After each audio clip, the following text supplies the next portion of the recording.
e vou presentar a continuación a seguinte intervinte. Montserrat Canela Garalloa é licenciada en Historia e Xeografía e ten un máster en Arquivística pola Universidade Autónoma de Barcelona.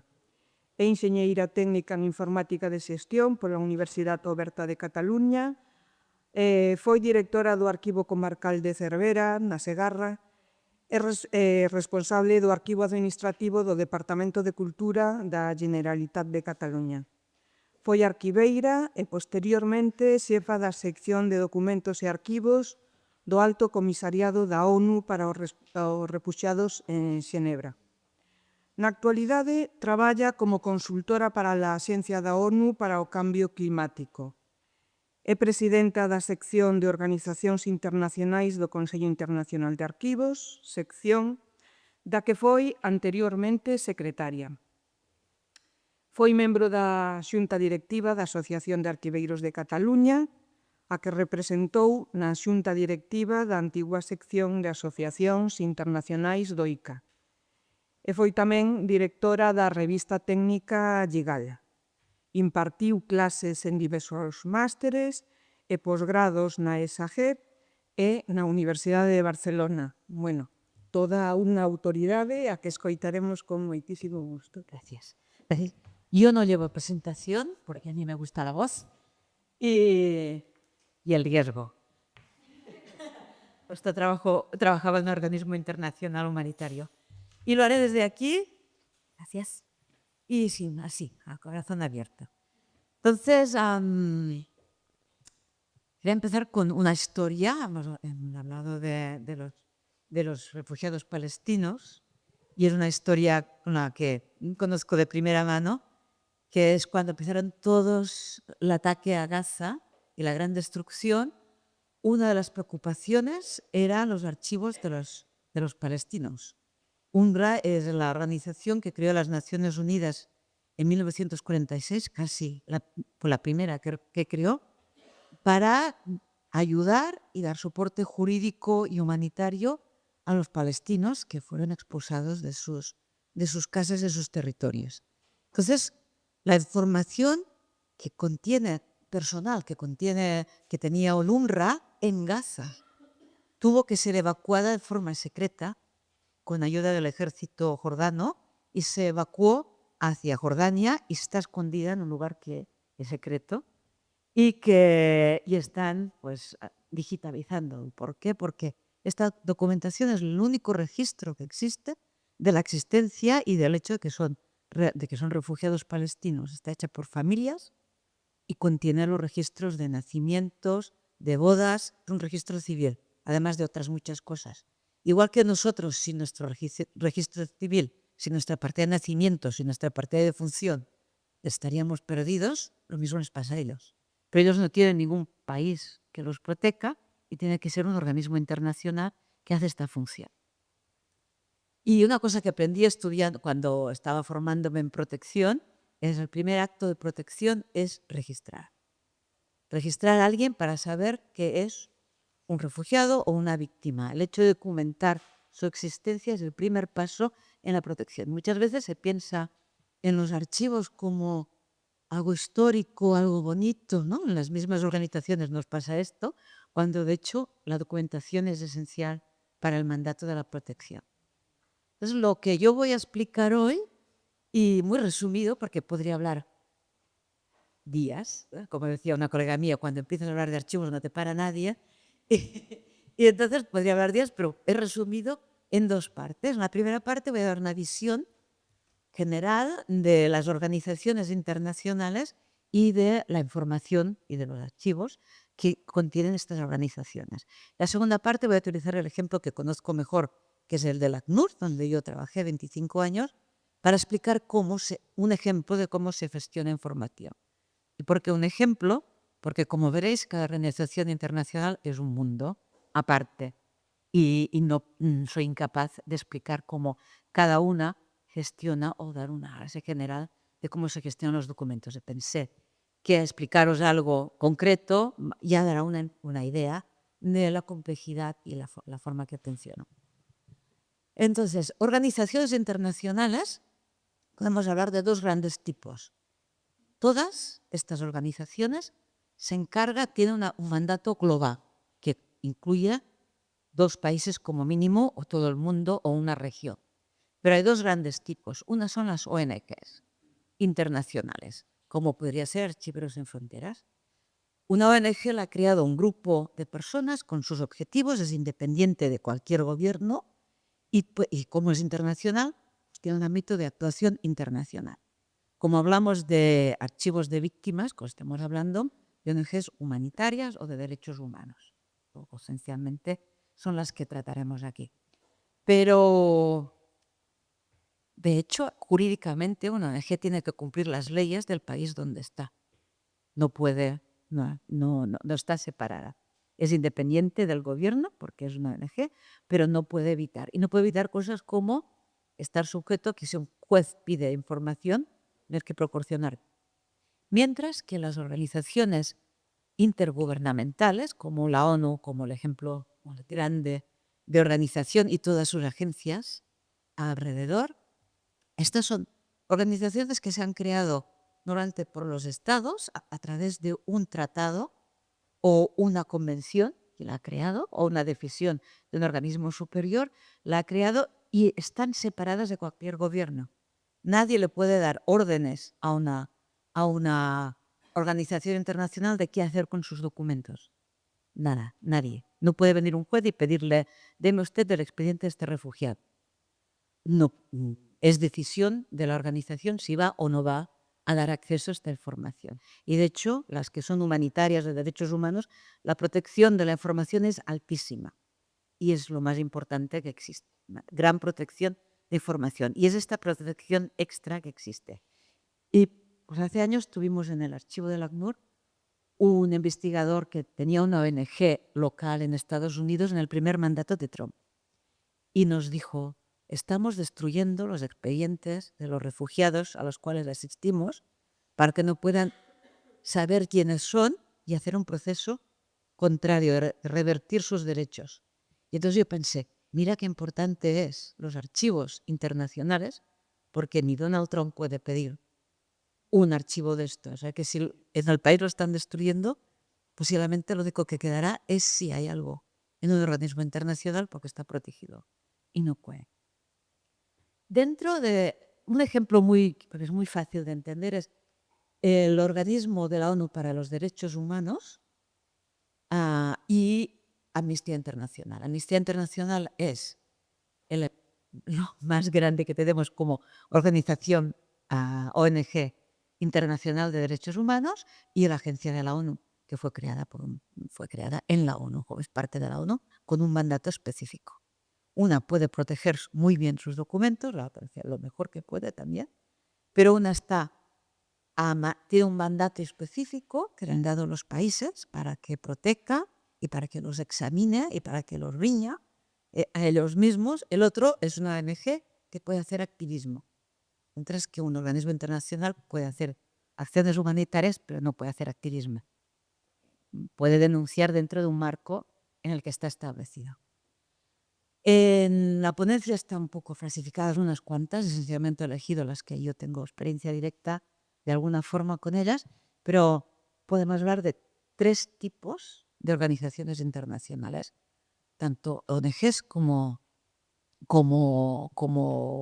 intergubernamentales, por el tipo de actividad que hacen. La primera son las humanitarias.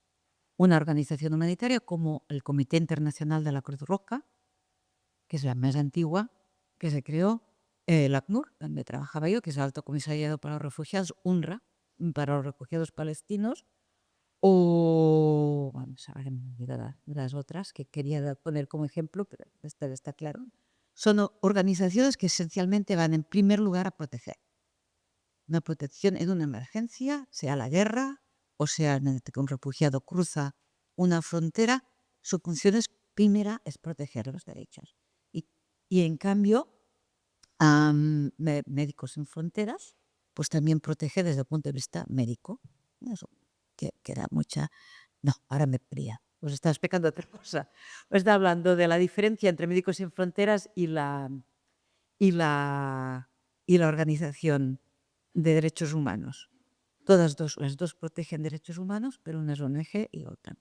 Y luego estaba pasando a las organizaciones tipos de organizaciones que están derechos humanos. Primero, que es la que os he hablado ya, humanitaria, que es lo que os he hablado ahora, y luego tenemos los tribunales penales internacionales, que es la última evolución dentro de la escala de protección de los derechos humanos, que es la primera vez, cuando se creó el primero fue el de Nuremberg, es la primera vez que se crean unos tribunales especiales para perseguir no a los países, sino a los responsables de los países, responsables de crímenes contra la humanidad. Los primeros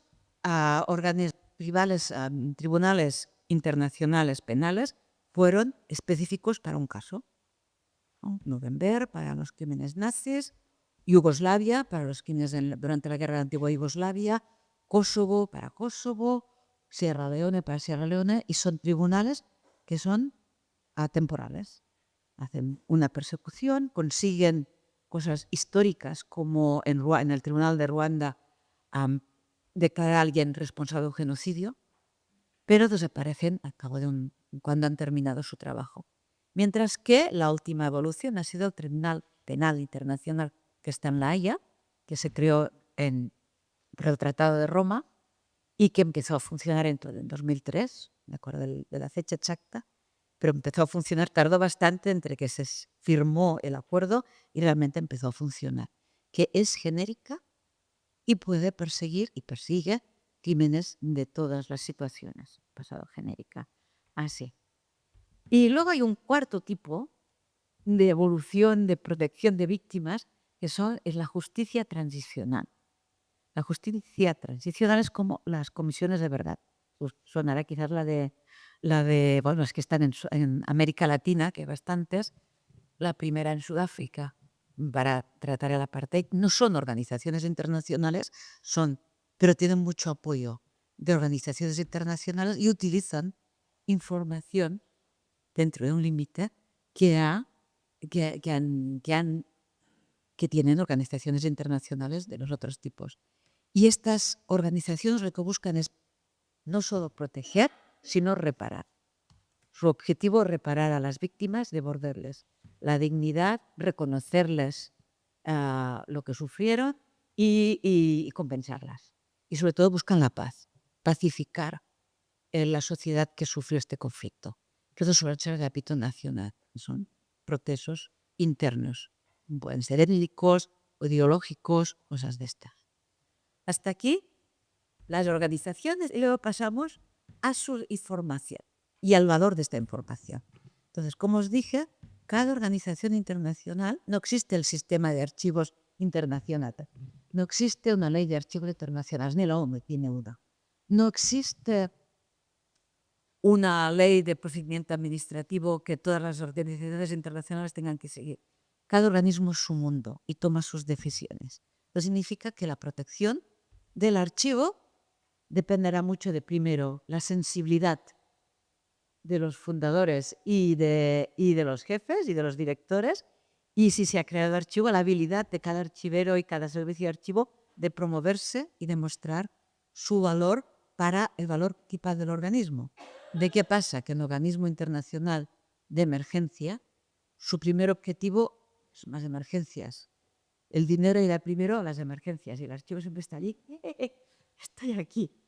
Y es la función del archivero y del equipo de archivos demostrar lo que he dicho al principio. Sí, el primer acto de protección es la documentación y sin gestionar la documentación durante todo su ciclo de vida no hay protección posible. Pero cada uno es diferente. ¿Qué es lo que podemos decir en general? En general podemos decir que la documentación que todas estas organizaciones tienen en sus manos es altamente confidencial y está muy protegida porque comunicar esta información a la persona que no tiene derecho puede poner en riesgo la vida o la libertad de una persona, o de muchas, o de un grupo. Por lo tanto, protegerla y estar seguro que nadie que no tiene derecho a acceder la accede es el objetivo número uno de toda. La segunda es que esta información se crea para dar un servicio de protección a las personas, defender sus derechos humanos, conseguir que tenga comida, si es un prisionero de guerra que se sepa su situación y esté tratado como corresponde a las leyes de Ginebra, a las convenciones de Ginebra. Y esto es lo primero, o demostrar que es pues esto, un refugiado. Este valor primario de los documentos puede ser muy largo, puede durar una vida, o como vemos con el caso de UNRWA, generaciones. Hasta que no se soluciona la situación de vulnerabilidad, el archivo es activo. Pero luego hay un otro valor secundario pero operacional, que es para estadísticas, para planificación, para protección posterior de las necesidades de los descendientes de esta persona, o incluso la persona que ya, por ejemplo, ya no es un refugiado o ya está en un asilo donde está bien protegido, pero puede tener que demostrar su situación para pedir lo que sea. Recopilar una nacionalidad, tener derecho a una pensión, tener derecho a una compensación. Esto es, nadie sabe cuándo tendrás. ¿Qué pasa con esto? Y el última ya es el valor histórico. El valor histórico. Aquí tengo dos ejemplos de valores históricos. ¿Qué pasa con esto? El valor histórico es altísimo, ¿no? Por ejemplo, en Francia está la Agencia de los Refugiados y los Apátridas. Esta agencia empezó a funcionar a principios del siglo XX y está abriendo archivos de refugiados que reconoció Francia antiguos. Los armenios, los rusos, los está viendo también los exiliados de la Guerra Civil Española, y hay cantidad de estudios únicos que solo se pueden hacer cuando tienes acceso a la información de las víctimas y no a la información oficial. De primera mano puedes hacer esto. Por ejemplo, estaba hablando con la archivera la archivera del OFPRA en Francia, me dijo, me llamó la atención cuando abrimos los archivos de los exiliados españoles, que es uno de los fondos más grandes que tiene en Francia, que la diferencia que vi es que en general en toda España eran personas pues, sindicalistas, obreros, personas de clase trabajadora, pero cuando llegué a Cataluña me encontré intelectuales, abogados, profesores, y que era un exilio diferente, también nosotros, ¿eh? Pero había este plus de cómo las élites que también se tuvieron que marchar con esto. Y esto solo lo ves cuando entras en estos archivos que han estado cerrados durante decenas y decenas de años. Pero el valor histórico es enorme, pero las barreras para abrirlos también. La primera barrera es conservarlos, porque, a ver, solo el ACNUR, que existe desde 1950, calculamos que en papel tendremos unos 30 millones de expedientes de personas en todo el mundo. O sea, en la sede en Ginebra, donde está el archivo, hay alrededor de 3 kilómetros de documentación, pero el resto, hasta llegar a estos 30 millones, está por todo el mundo. A veces bien conservado, a veces no. Depende de la operación. Los costos de conservar esta información y la dificultad para demostrar que hay que dedicar dinero a esto, porque aunque hay muchos, aunque quizás esta gente ya no son refugiados, nunca sabes cuál de los 30 millones van a necesitar. Y al momento que necesiten va a ser imprescindible, va a ser crítico, y dices, tienes que guardarlos todos. Pero luego, este es el primer problema. El segundo es el acceso, porque es altamente confidencial y en qué momento puedes abrir sin riesgo información de esta, de este tipo, ¿no? Tienes que esperar pues a que cuando abras nadie esté en peligro abriendo esta información. Los investigadores están esperando siempre, porque es una fuente única. La visión que te da de la historia de un país, poder acceder a sus expedientes de las víctimas, de las personas perseguidas, es única. Y, por ejemplo, estuvimos valorando si siempre me equivoco del nombre, pero era un país de África, si podíamos hacer una digitalización y destruir los documentos en papel por los costos. Y nos dimos cuenta de que si destruíamos aquella documentación de los años 70, eran los archivos de todas las personas que lucharon para la independencia de este país. y que era cómo podíamos destruir la historia con sus documentos reales de este país, aunque tuviésemos una copia. O sea que esto es la cuestión única. Dos ejemplos positivos de organismos internacionales con la protección y el uso de sus archivos históricos son el archivo de Arolsen. No sé si habéis oído hablar nunca de este archivo, que es extraordinario.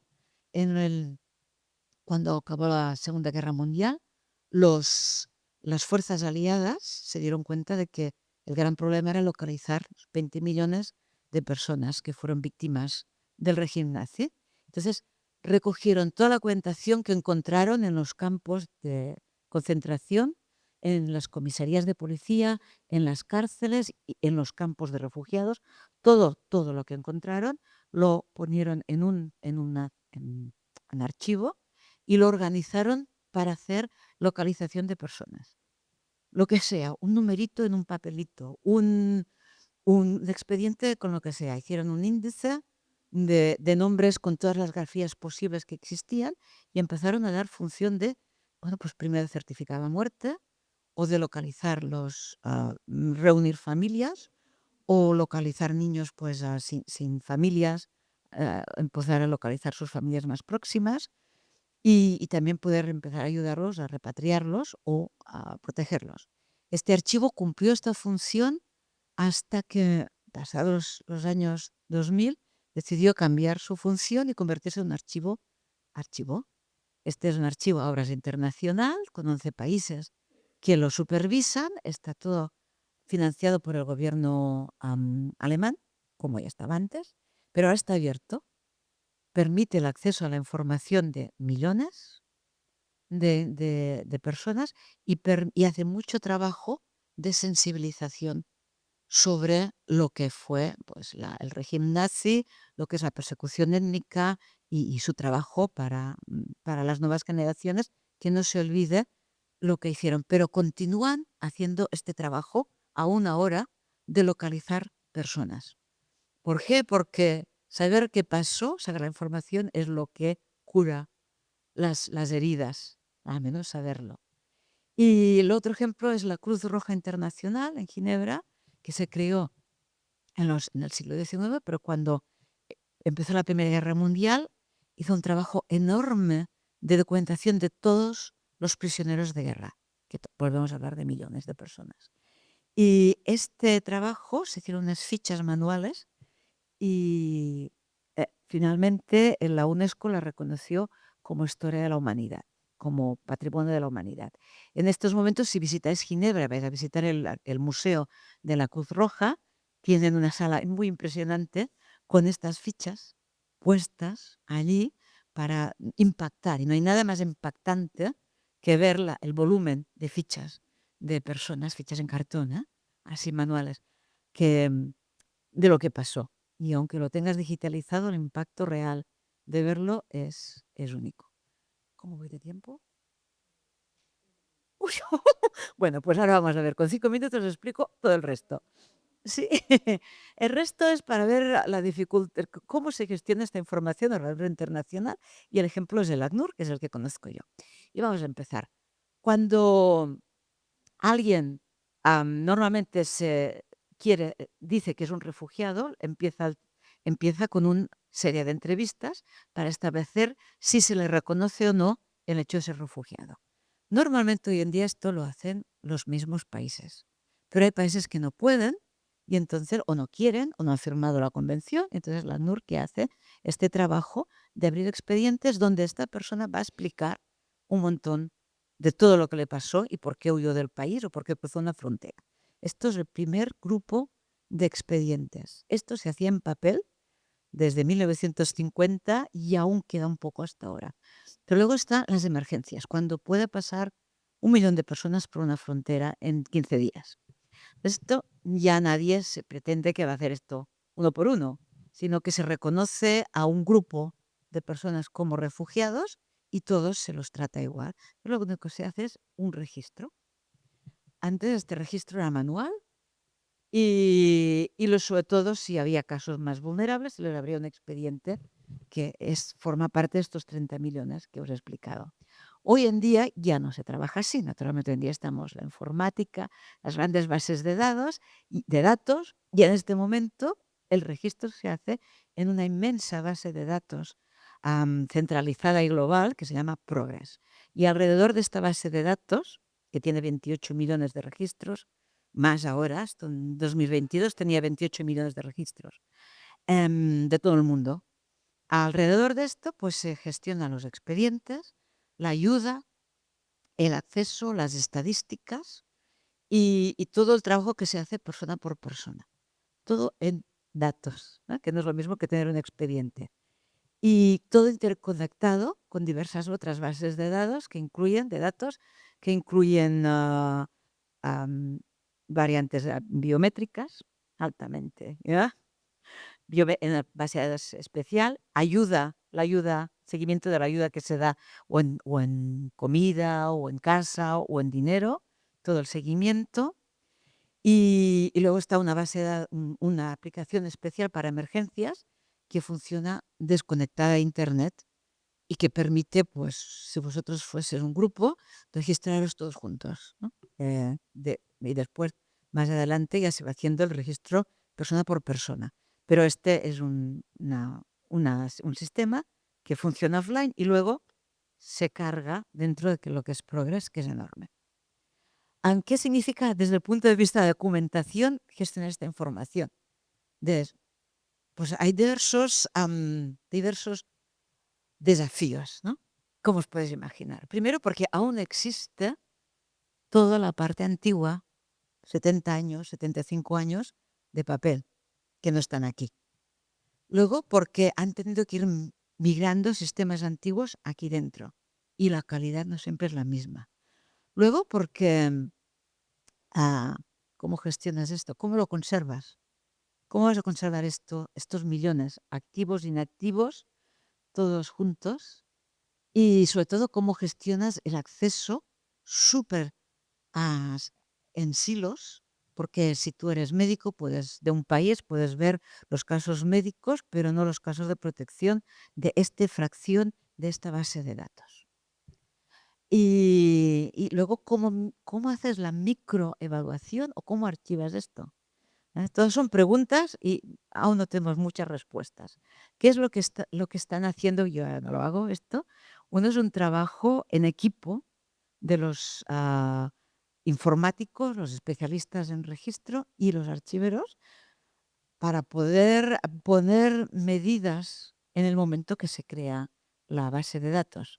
Y diréis, qué bonito, ¿eh? Pero la verdad es que esto lo empezamos ahora y que la base de datos ya estaba muy avanzada. Pues muchas de nuestras consideraciones, como cómo vais a extraer los datos, cómo vais a hacer una evaluación de lo que quieres guardar o no, no se pusieron al principio que se empezó a crear esto. Otra cosa que hace el archivo, de acuerdo con ellos, es las bases de datos antiguas, ponerlas bueno, pues ya no es mío, en el archivo digital, de preservación digital, porque si hay algún fallo en el general se pueda volver a la información de origen y poderla recuperar. Y, y luego, ¿cómo haces con los archivos que son al mismo tiempo en papel y digitales? El archivo ha creado unas normas sobre cómo puedes digitalizar y luego sí lo has seguido permitiendo la destrucción del original porque es imposible guardarlos todos. Pero si no siguen unos pasos específicos y una calidad 100%, no se permite la destrucción. Les diré que hemos destruido muy pocos, porque todo es así. Entonces, todo este trabajo conjunto es imprescindible y sobre todo ahora muchísimo más. Con el papel, puede llegarte el papel, como sabéis perfectamente, y además ahora he aprendido que es indestructible, pero siempre he defendido el papel, todas, vamos a digitalizar. Y yo, no, el papel es mejor. Desde el punto de vista de conservación es mucho más fácil, mucho más barato. Pero hay veces que operacionalmente es imposible, sobre todo porque si estás en una emergencia y tienes que evacuar papel es muy difícil. O sea, lo acabas quemando o tirando al lago. Así va. Pero si es electrónico, te llevas al servidor o sencillamente desconectas y ya no pueden acceder. O sea, desde el punto de vista de seguridad es más alta. Pero desde el punto de vista de conservación, el papel es mucho mejor. Pero bueno, sí que por la presión, sí que se crearon una información. Y el último desafío es acceso. ¿Cómo das acceso? Y aquí es donde seguro que todos habéis tenido el problema, es protección de datos personales versus archivo y apertura de la información para la investigación. Aquí tuvimos que llegar a un acuerdo entre la idea de que no, los datos solo hay que guardarlos durante el tiempo que se necesitan. Y, sí, pero si hacéis esto, imagínate que no tendríamos nada sobre Napoleón. Les decía yo, no tiene sentido. Entonces, por suerte, aquí sí que se trabajó juntos y el archivo estuvo implicado desde el principio para poder poner el valor histórico es un valor ah, lícito y para guardar documentos y así se pueden guardar. ¿No? Y también un acuerdo sobre cómo podríamos abrirlos en el futuro, estos documentos. O sea que cogiendo el archivo así, un minuto, para ver. O sea, las organizaciones internacionales, cada una es un mundo. La cantidad de información que gestionan es enorme. Las que son intergubernamentales pueden protegerla mejor en el sentido de que ningún gobierno puede presionarlas para abrir la información, pero esta misma capacidad es su fragilidad porque somos independientes y cada organismo toma sus decisiones sin ninguna autoridad superior que no sea pues la presión de los investigadores, la presión de la sociedad civil para que se pongan los recursos necesarios para tratar esta información.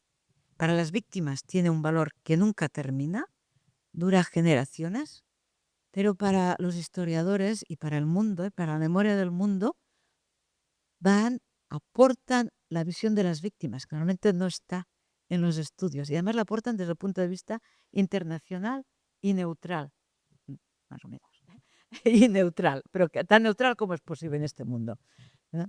Y el gran peligro en el que se enfrentan ahora estos archivos, porque hasta ahora hemos hablado de desastres en archivos y he hablado de archivos de desastres el gran peligro actual es del mundo actual. Esta subida de la tensión, esta disminución de la voluntad de coordinación, esta reducción de los recursos que van hacia las organizaciones de derechos humanos y humanitarias, que afecta directamente a la conservación de estos documentos.